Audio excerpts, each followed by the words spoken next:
Hello, everybody. This is Mr. McNair, and this is our review for the questions for the final, specifically coming from Chapter 8. Here are the answers for Chapter 8 for 41 through 47. You can pause the video if you need to. And here are the answers for 48 through 58. All right, let's go over some select problems.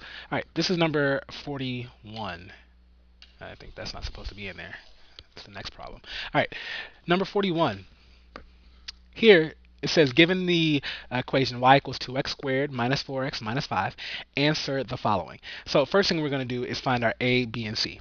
A is the number in front of x squared, b is the number in front of x, and c is the constant, which is negative 5. All right, now they want us to graph this, so the first thing that you want to do when you're graphing a quadratic, and once again, we know this is quadratic because the highest exponent is 2. Highest exponent is 2. Okay, so when you're graphing a quadratic, the first thing you're going to do is find the x-coordinate of the vertex, and you're going to use this formula here. So opposite of b, well, we know b is negative 4, so the opposite of b is positive 4 over 2a. A is 2. So let's simplify. 2 times 2 is 4. So we know the x-coordinate of the vertex is 1. 4 divided by 4 is 1. Now we take that 1 and we go to our x values in our table and we put 1 in the middle because the vertex is in the middle of your parabola. The value is bigger than 1. The integers bigger than 1, directly bigger than 1 are 2 and 3. Smaller than 1, 0 and negative 1.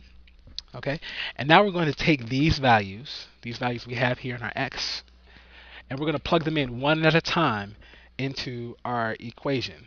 2x squared minus 4x minus 5. Okay?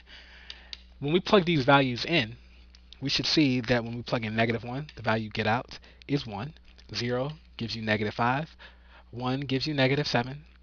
2 gives you negative 5. And 3 gives you 1. All right? And if our table for our x values, if these values on the x side are evenly spaced, evenly distributed, we should notice that our y values are symmetrical. Okay? So let's go ahead and plot those points. Negative 1, 1, that's here. 0, negative 5 is here. 1, negative 7 is here. 2, negative 5 is here. And 3, 1 is here. Okay? And then I'm just going to head and I'll go ahead and connect my points with a smooth curve. All right, great. And there we go. We've graphed our parabola. We've graphed that quadratic. Now, you can see a couple things from here. Number one, we can start answering these questions. The vertex, we know, is 1, negative 7. Does this parabola open up or down? Well, we see that it opens up. Even before we did this problem, we could have told that this parabola was going to open up because we know that if a is positive, the parabola opens up. If a is negative, it opens down. Okay? All right. The y-intercept. The y-intercept is always going to be at 0, c. Okay? C in our problem is negative 5. So let's change this up. Our exact y-intercept is 0, negative 5. And we see that's where it happens at, 0, negative 5. The axis of symmetry. Whoops.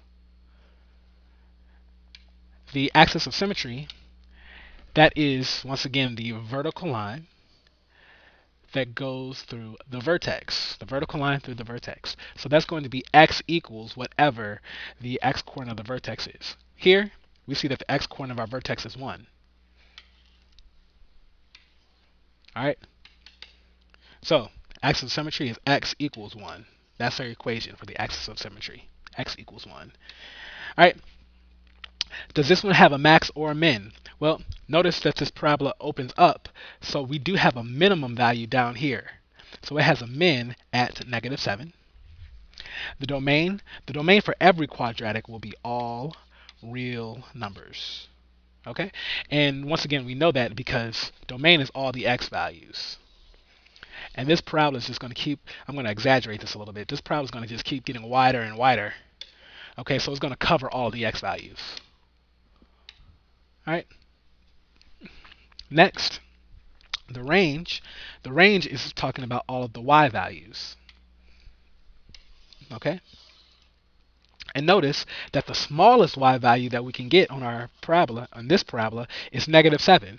So that means the y's have to be greater than or equal to -7. So that would be our range. Okay, and there we go. We've answered all of those questions. Number 42, solve the following by factoring. If you're solving by factoring, once again, you want to make sure you have a 0 on one side, and we do. If you don't have 0, make sure you get 0 first. Is there anything that you could factor out of that, a GCF? No. So let's find A. A is 1, B is -6, C is +8. Once again, when A is 1, you find what numbers multiply together to give you C, and at the same time, add together to give you B. What multiplies to 8 and adds to -6? Well, that's -4 and -2. So we just factored this to be this. Okay? Now we're not done with this problem. Because these two factors multiply together to give you 0, we need to find out what makes these parentheses 0. Okay? So what would make this value, what value of x would make this parentheses 0? Well, 4 would. So 4 is the solution, is a solution. Now if you didn't know that, you could just look and say, okay, well, I'm going to set this parentheses, this x minus 4, I'm going to set it equal to 0 and find out. So add 4 to both sides to get x by itself. You would get x equals 4. But obviously, we can see that that 4 minus 4 will give you 0. So most of you probably don't need to do that. Same thing over here. What value will make this parentheses 0? Well, if we plugged in 2 for x, that will work. So these are our answers, +4 and +2. All right. When you plug 4 in to x here and x here, you will get 0 out. Same thing if you plug in 2. If you plug in 2 here and here, you'll get 0 out. Okay? Great. Moving on. Solve the following equations by using square roots. Here, we're going to use our order of operations backwards to solve. So we're going to get rid of this 100 because we're trying to isolate that x squared. All right. So to get rid of that 100, we need to divide it out. So those cancel. You get x squared equals 121 divided by 100. That's 1.21. Now, once again, we're solving for x. So we need to get x by itself, meaning we need to get rid of that squared. How do you get rid of a squared? Well, the inverse of squaring is square rooting. So we need to square root both sides because whatever you do to one side, you have to do to the other. So this squared cancels with that square root, leaving you with x equals, now be careful here, this is positive and negative 1.1. Okay? Whenever you're solving for a variable, you want all the possible solutions. Right? And positive 1.1 will work if you plugged it in here, as well as negative 1.1. All right, great. Here, same concept. Whenever you're solving for a variable, you do order of operations backwards, which means since we're doing order of operations backwards, PEMDAS, that means that parentheses needs to be left alone. So we need to leave that alone and deal with what's on the outside of it first. Okay, so how do we get rid of this squared? Well, like we said in the last problem, opposite of squaring is square rooting. A squared and a square root will always cancel. So we have 2x minus 5 equals, now the square root of 625, that is both positive 25 and negative 25. So now we have two problems that we have to do here. 25. Let's bring that over. All right, so let's solve each of these separately. To solve for x in this first one here, we're going to add 5 to both sides. We get 2x equals 30. Then divide by 2. We get x equals 15. So that's one of the solutions. Do the same thing over here. Add 5 to both sides.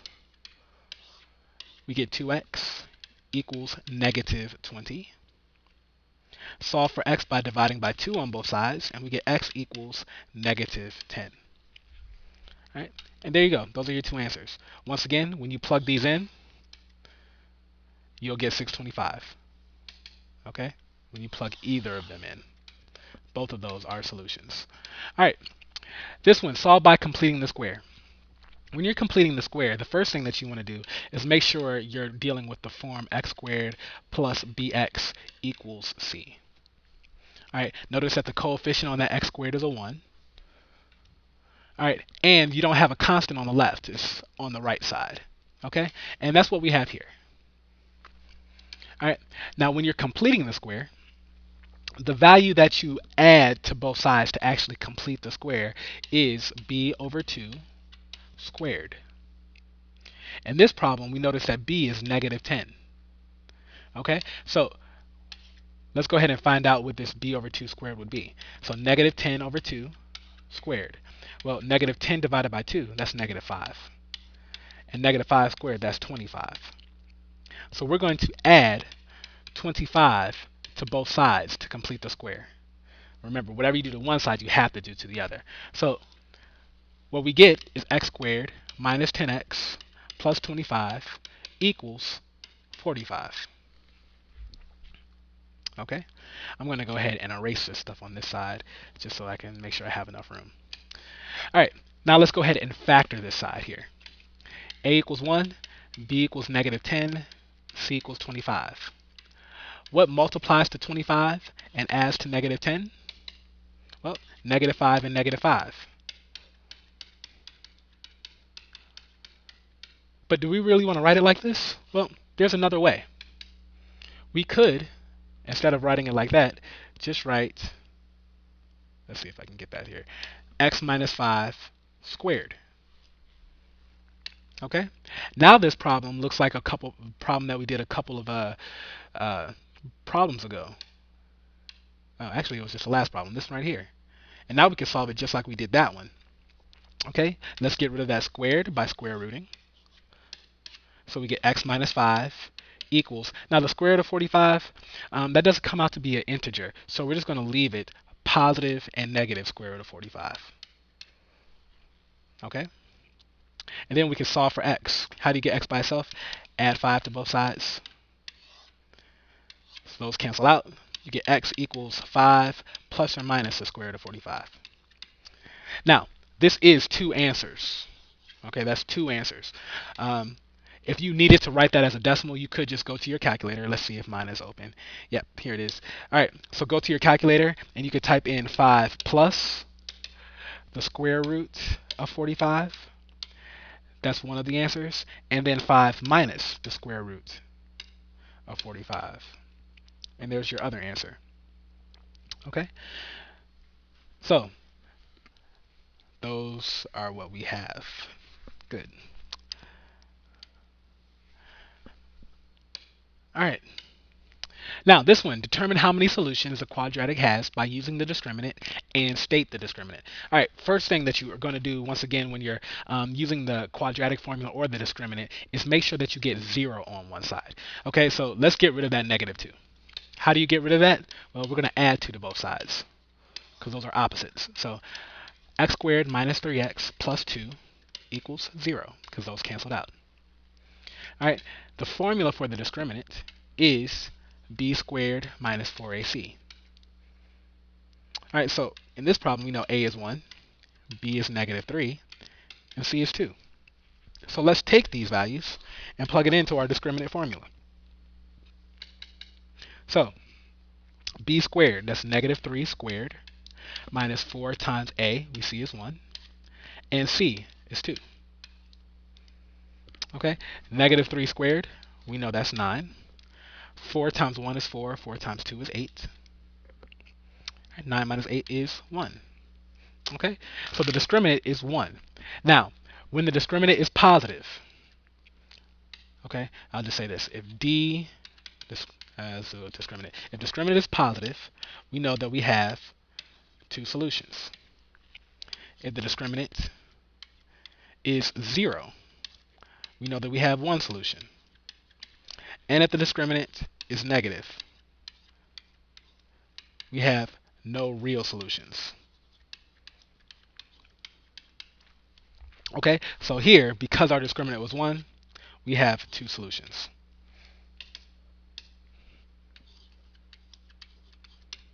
All right, great. So our discriminant is 1, 2 solutions on that. All right, moving on. Solve by using the quadratic formula. So first thing we want to do is find our a, b, and c. Here, a is -1, b is 1, c is 6. Don't forget though, you do have to have 0 on one side. I neglected to mention that at the beginning. All right, so now that you have a, b, and c, the quadratic formula is the opposite of b plus or minus square root b squared minus 4ac all over 2a. Dun-dun-dun-dun.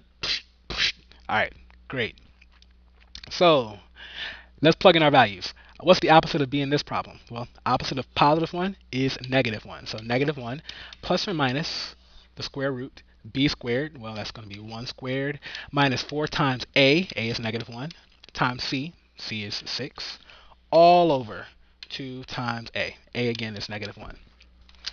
Now, what I would suggest you do after that is calculate the radicand of your quadratic formula.